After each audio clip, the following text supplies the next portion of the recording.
It's 1781. Out in the middle of the Atlantic Ocean, a British slave ship named Zong is sailing toward Jamaica.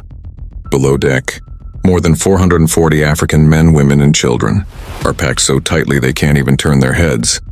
Chains cut into skin, the air is unbreathable, and then the captain makes a mistake. Luke Collingwood navigates badly. Days pass, water supplies begin to disappear, but instead of saving lives, the crew remembers something far worse than hunger: British maritime law.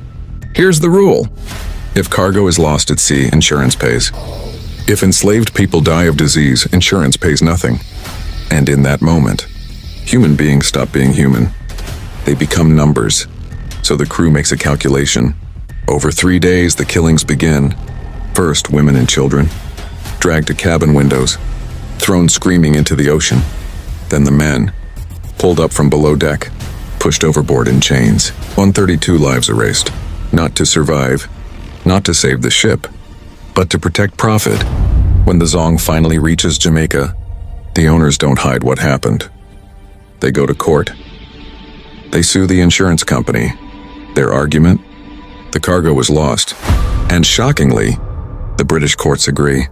One official declares, blacks are goods and property. Mass murder, treated like broken merchandise. But one man refuses silence. Olaudah Equiano, a formerly enslaved African, exposes the truth.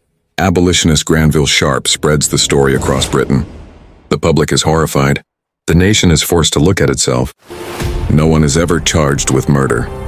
But the Zong becomes a symbol, a crack in the system.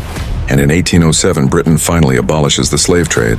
Not because the law was kind, but because the truth was finally louder. Should this case be taught in every school? Comment yes if the world needs to remember this.